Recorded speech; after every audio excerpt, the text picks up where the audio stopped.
Magandang gabi sa inyong lahat. Ito ulit ang inyong lingkod, Mike Padua, at nakita ulit tayo sa ating latest weather analysis na araw po ng Lunes hanggang Miyerkules, Abril 12 hanggang 14, 2021, at itong Tagalog version ay pinaglilingkod sa inyo ng Typhoon 2000. Ngayon, umpisa na natin ang update. Bago tayo mag-push to sa ating CraftSat, bibigay ko lang sa inyo ang balita tungkol doon sa aktibong LPA sa may labas ng ating bansa na inaasahan po na posibleng maging bagyo sa loob ng 6 hanggang 24 na oras. So, babantayin po natin. Mamaya papakita namin sa inyo kung ano magiging forecast outlook nito. Subalit, napakababa po ang probability nito. So, ang kanyang track is very uncertain pa kung saan siya pupunta. So, i-discuss natin yan in a short while. Umpisa natin muna ating GraphSat. Ito po yung GraphSat for the next 24 hours. Simulan na yung araw ng Lunes hanggang bukas, Martes.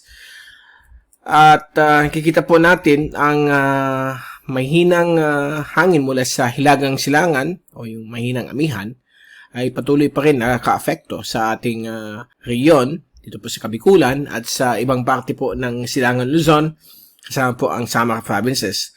So, paminsan-minsan, may mga padaan-daan pong mga ulan, lalo na sa tanghali o hapon, dito po sa Kabikulan o kahit sa gabi. Samantala, ang Mindanao, ibang bahagi po ng Kabisayaan, magkakaroon po ng mga localized thunderstorms, lalo na sa hapon o gabi. And, ang ibang bahagi ng ating bansa ay magiging katamtaman po lagay ng panahon, mainit. At, mababa po ang tsansa na magkaroon ng mga thunderstorms sa hapon o gabi. Samantala, sa labas ng ating bansa, ito po yung binabantay natin, si 94W. Yan po ang tag-ID itong aktibong low pressure area. Mataas na po ang chances po na maging bagyo po ito sa loob ng 6 hanggang 24 na oras. So, antabayanan po ninyo ang ating storm watch, probably by tomorrow. Storm watch lamang po yan. Ibig sabihin, 24 oras lang tayo mag-update. Wala po tayong 12-hour or 6-hourly updates dahil po malayong-malayo po ito.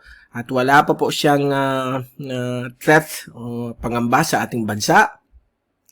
Kahit na sa loob ng 5 araw o 7 araw, wala pa po itong threat. Papakita namin sa inyo ang mga computer models na nasa website natin, Typhoon 2000. So, meron tayong global computer models. Kita mo doon ang lahat ng track ng models kung saan pupunta itong aktibong LPA na posible maging isang super typhoon base po sa latest na yun mula sa European model at American model. Pero po sila, reliable ones. Okay? At yung American model ay nag-upgrade na rin, nag-update ng kanilang software. Although malaki pa po ang discrepancy ng track nila. Napakalayo at hindi po nagbe-blend. Kasi kailangan po mag-blend po yung mga models. Especially yung 24 at 48 oras. Dapat magkadikit na sila. Ibig sabihin, tumataas yung accuracy na dyan po dadaan yung tracking ng bagyo. But as of now, ay napakalawak pa rin po. Once na mag-develop ito, ay magiging malinaw na po ang tracking nitong dalawang models. Ito po yung pinaka-reliable. Yung iba, tinitingnan din natin for possible shift ng mga models nito. Although itong mga ensembles na ito ay sumusunod naman sa mga tracking kapag malakas na po ang isang bagyo. So, hindi pa po natin alam kung ito papasok po ng Philippine Area Responsibility kasi papakita natin sa inyo mamaya yung computer models na medyo nahahati po sa dalawang grupo kung saan po siya dadaan. Okay? Basta dapat lang nyo malaman na meron tayong bagyo na nag-form na yon. Hindi po ito bihira sa buwan ng Abril. Every other year may mga taon na may mga bagyong po nag-form na buwan ng Abril. Ang iba, super typhoon, ang iba, tropical storm. At karamihan sa kanila ay nag-recurve or palayo sa ating bansa. But ang iba naman ay tumatawid po ng Kabisayaan o Mindanao, bihira po sa Kabikulan. Okay? May mga rare cases naman po, may dumadaan po sa ating rehiyon. At ito po yung fast animation mula sa CIMSS, Tropical Cyclone page. So, ito po yung time loop nila for the past 6 hours. So, yan po, kinakita po natin ang unti-unting pagganda o pagbuo ng kanyang sirkulasyon bilang isang bagyo. So, baka pagising natin ng umaga, bukas, Tropical Depression 2W na po ito. 2W kasi pangalawang bagyo na po ito sa Western Pacific. Check pa natin kung ano maging international name niya kapag naging isang tropical storm. Kapag pumasok po ito ng Philippine Area Responsibility na yung darating pong Biyernes ay posible pong bigyan po ito ng local name as Bising. Okay? So, as of this time, ay LPA pa lamang siya. At nakita po natin, pag i-zoom natin yung satellite animation, yan po yung kanyang sirkulasyon, yung LPA. Lalong lumalaki po yung kanyang rain bands. Kung i-check natin yung infrared loop, yan pong dark red, yan po yung malalakas na mga thunderstorms. So, kitang-kita po natin itong trough. Yung trough niya, nag-extend po hanggang sa silangan bahagi po ng dagat Pilipinas. Hindi pa po nakaka-apekto sa anumang bahagi ng ating bansa. Dito po sa Kabikulan, ay may mga dumadaan pong tinatawag nating northeasterly surface trade winds na medyo basang-basa po yung mga kaulapan na yan. Kaya paminsan-minsan may napapansin po tayong dumadaan po mga rain showers dito po sa Kabikulan, lalo na po sa Naga City at sa Partido District ng Camarines Sur at ibang bahagi po ng Kabikulan. So, expect po natin yan for the next 7 days, itong mga pabugso-bugsong ulan, pero hindi naman po siya kalakasan. Okay? Padaan-daan lang po lang bigla po yan. But, it's a relief dahil po for the past few days, few weeks, ay medyo mainit po ang ating panahon. But i-pray natin na sana na hindi na po pupunta sa ating bansa itong potential na bagyo. Ito po yung ating windy.com ECMWF rainfall accumulation forecast for the next 3 days hanggang Miyerkules. So, kitang-kita po natin dito na wala pa pong epekto po sa ating bansa. Itong mga ulan na yon, itong mga ulan na pwedeng maganap po sa Mindanao, sa Katimugan bahagi po, lalo na sa may Soxygen, Davao region, ito po ay dulot po ng mga localized thunderstorms. Since malapit sila sa equator, mas prone sila sa mga ulan. Okay? Lalo na sa hot dry season, okay, ay medyo nagbibigay rin mga ulan dyan sa bahagi po ng Mindanao since patapos na po ang La Nina. So, bumabalik na tayo sa neutral conditions. So, wala pong drought na pwede mangyari po sa Mindanao. So, ito po yung tropical disturbance o LPA na posibleng maging bagyo. Grabe po yung ulan na dala niyan. Okay? Now, ito po yung ating forecast hanggang Miyerkules. Gaya ni sinabi ko, may mga thunderstorms po sa Mindanao. Bukas po ay ng hapon. Sa Miyerkules po ng hapon, may mga inaasahan pa rin mga thunderstorms sa Mindanao at ibang bahagi po ng Kabisayaan. Northeasterly surface wind flow naman po sa Kabikulan. So, expect po may mga isolated showers. So, ito po yung potential na bagyo. Based on sa Wednesday na forecast, posibleng tropical storm na po siya. But napakabagal po ang kanyang pagkilos. Lalapit po siya sa may Yap. Okay? East of Palau po yan. So, yung trough niya po ay hanggang dito lamang. So, hindi pa po nakaka-apekto sa ating bansa.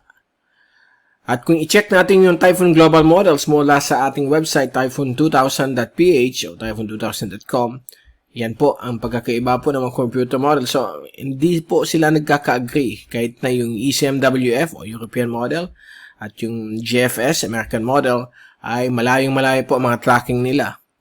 Lalo na po yung 6 to 7 days dahil yan po yung time na medyo lalapit po sa may east ng Pilipinas. Okay? Ay napakababa pa po ang probability. Gagawin lang po natin yung Philippine Area Responsibility. So, ito po yung power line. Ito po yung Philippine Area Responsibility. Okay? So, kapag pumasok po dyan, bibigyan po ng local name as Bising. So, based sa forecast, meron tayo nahati po sa dalawang grupo dito sa ating Typhoon Global Models. Yung Canadian at European model ay pinapagita po, papasok po siya sa darating pong Biyernes sa Philippine Area Responsibility. So, ito yung area kung saan siya papasok. 8 a.m. ng Friday.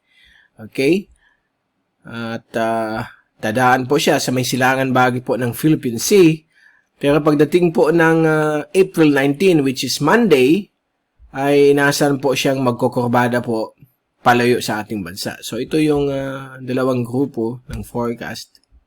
Ayan po siya. Okay? So, yan po yung tracking niya. So, nakikita po natin na gaganon po yung system. Hindi po siya makaka-apekto sa ating bansa. Yan yung unang grupo. Yung pangalawang group, ito po, yung American model at yung US Navy model ay nagpapakita ng early recurvature. So, walang pinapakita itong grupong ito na papasok po ng Philippine Area Responsibility. So, medyo safe po tayo dito. Pero ito, hindi pa po natin alam. So, hintayin po natin kung anong grupo ang posibleng susunod o saan sila magbe-blend. Okay? So, napakalaki pa po ang uncertainty. So, as of this time, hindi po tayo makasabi kung makaka-affect po sa ating bansa o hindi. Okay? Kasi napaka-tagal pa yan. Ito nga, yung forecast po dito is on Sunday or Monday. So, lampas po sa forecast ng mga tropical cyclones na up to 5 days. Hanggang Friday lang po ang pwede natin mabigay. Kapag nag-issue pa tayo ng storm watch bukas, hanggang Friday lang po yung mabibigay natin. Or Sabado. So, hindi natin pwede mabigay hanggang Monday kasi napakababa na pong uncertainty. Less than 30% ang tsansa na tutuloy po siya. So, hindi pa po natin alam. Pero habang as time goes by, lalo na sa Friday, that will be 3 days na ang forecast niya hanggang Monday. So, malalaman natin kung ano po talaga magiging tracking niya. At saka, itong 24-hour at 48-hour forecast ay napakalaki pa ng agwat. Kita po niyo dito. Ito yung European, ito po yung American model. So, kailangan natin i-blend yan. Kung magkadikit na po yan, lalo na pag naging bagyo na po yan, mas lalong didikit po ang tracking nila, magkalapit. So, mas mataas na po ang probability niyan. So, as of this time, wag muna tayong mag-worry. Relax lang po, chill out, dahil po, hindi naman po ito sigurado pa. Okay? Ang i-pray lang natin, sana ganito po yung tracking niya for the next 7 days. Wag na po siya mag-change. So, ang reason po niyan, bakit po siya mag-record, dahil po may dadaan po dito sa may area po ng Eastern China at Japan at South Korea ng isang malakas na frontal system na sisira po sa ridge, kaya hihilahin itong potential na bagyo para umakyat. Okay?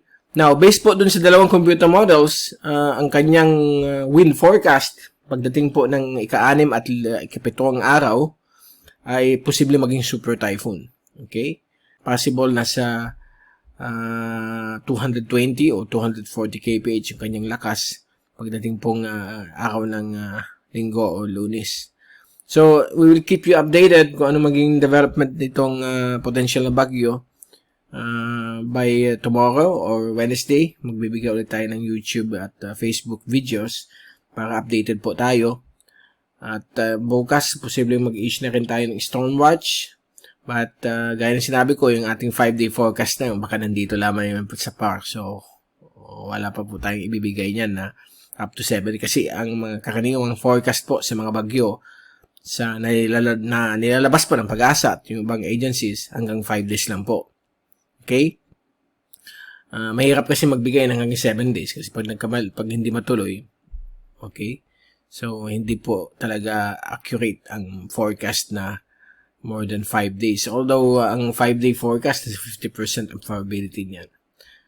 Palagi po ninyong tandaan na mga bagyo po, pagdating po sa mga forecast, ang pinaka malapit sa katotohanan ay yung 24-hour forecast, okay? 48 hours, pwede din. Depende po sa takbo niya. Kung mabilis yung takbo niyan, acceptable po yan.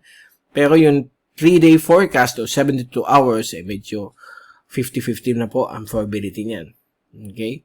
So, kaya dito sa mga tracking, kailangan nating subaybayan every 6 to 12 hours ang kanyang computer models, ang kanyang forecast track ng mga binibigay ng mga agencies like Pag-asa, JTWC, JMA. So, ganun po, para malaman natin kung saan papunta ang bagyo. So, at least aware tayo na may papalapit po na potential na bagyo. At bukas at si Miyerkules, magbibigay ulit tayong update. But sa darating pong Biyernes, siya natin malalaman kung saan talaga siya magta-track. But ang good news na yon ay wala pong landfall na magaganap po sa Pilipinas at patuloy pa rin sana i-pray natin o ipagdasal natin na sana ito po ituloy-tuloy na po pataas at hindi na po makaka-affect po sa ating bansa na medyo may kalakasan po itong potential na bagyo na ito.